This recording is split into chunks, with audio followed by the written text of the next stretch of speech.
This week, the voters of Norway said no to the common market and no to the Prime Minister who had fought so hard to bring them into it. Now, the Intelligenspartiet, this is a Norwegian party for the European Parliament. That's why this video is in English, right? Well, there is a strange alliance here.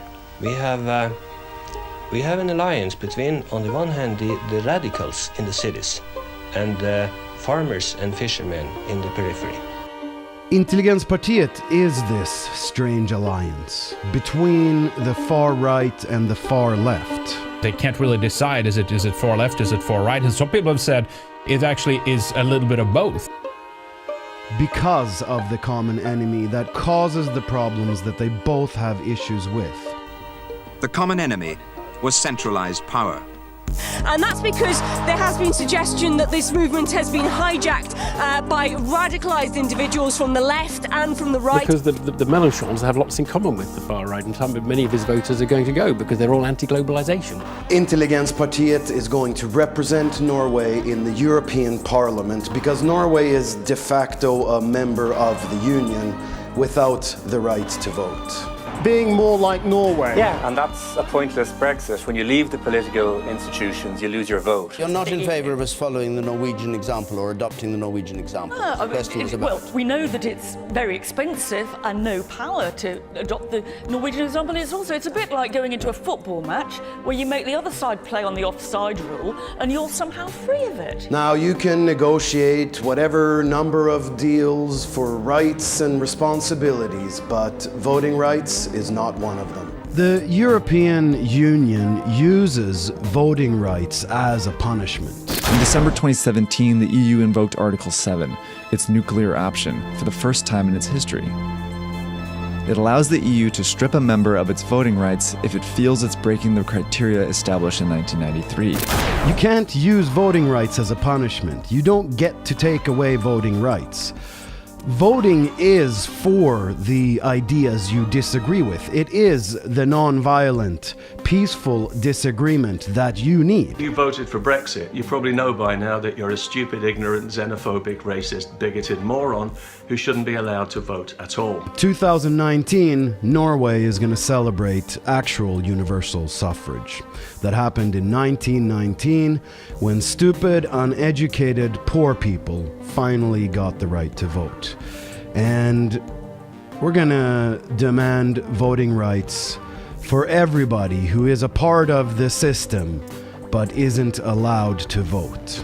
Which also means voting rights for another stupid, uneducated, poor group, non-citizens.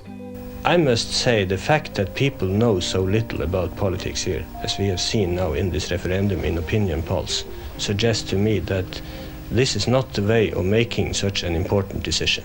But surely there was a Gallup poll that suggested that only 20% of the people even knew what the countries of the common market are. Now, doesn't this suggest that a referendum is maybe misguided? It is right. It is right to have a referendum in spite of that fact, because that is not the issue. It isn't a knowledge test. I feel that it will be a very long time before we have any referendum in Norway after this referendum. Why? Simply because there has been so much emotionalism. Listen, emotionalism is exactly what we need in politics. The good thing about this is that people understand that democracy is action. It's not political programs and nice big talk. It is action here and here, exactly here. Do you think that it would have been wise for Britain to have had a referendum? It is not a question of wisdom, it is a question of democracy. I would question now how good this referendum has been for the political system. I have never seen so much demagoguery and so much nationalism. I agree with you. I think there is an imperialist attitude in some parts of the left that historically the left have enjoyed the vote for the majority of black and minority ethnic people. And it's quite an interesting phenomenon because if you think about it, so many ethnic minority communities in this country do have values that emphasise enterprise, faith, strong families, social mobility. You know, they are in some ways traditional conservative values. When it turns out that the immigrants that are coming to Europe are helping the conservative right, the left is going to turn anti-immigration. Mark my words. Even to more moderate Lutherans, their religion is bound up with their national identity. The Great Replacement is a term coined by French writer Renaud Camus, referring to what he views as the irreversible overthrow of France and its culture by Muslim immigrants from the Middle East and North Africa. Fears had been expressed that common market membership could lead to infiltration by the Roman Catholic Church.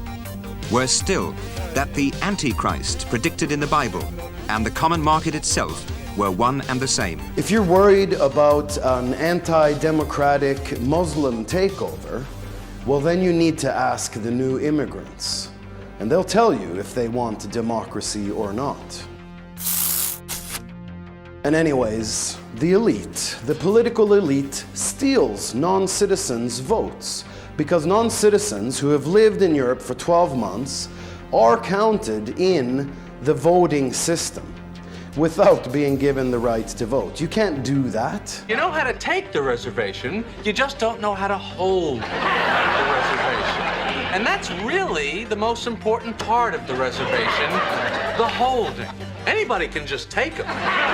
I support Brexit because if you have a problem with immigration and in the process of trying to do something about that, you give up some of your freedom of movement, that at least I can respect. And I don't understand people who don't feel irritated by the fact that we're going to have fewer powers and privileges with our new passports than we had with our old ones, and all they can say to me in return is, yes, but it will be blue. And this is what all you so-called humanitarians should be doing. Give up your precious freedom of movement. But you won't, because you believe in fake equality, where you somehow magically always end up on top.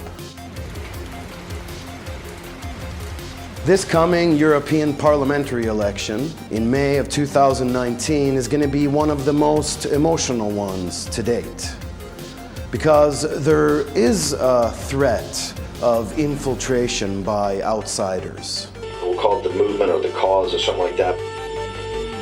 Everything converges on May of 2019, and that's literally when we take over the EU. If you're concerned about the erosion of European culture, then you fix it with your own traditions. Now, Intelligenspartiet is going to represent Norway in the European parliamentary election of 2019 without permission to do so, because Norway has a tradition of expanding voting rights through the practice of illegal voting. I voted illegally in Norway, and in the next video, I'm going to show you how we vote illegally in the European parliamentary election.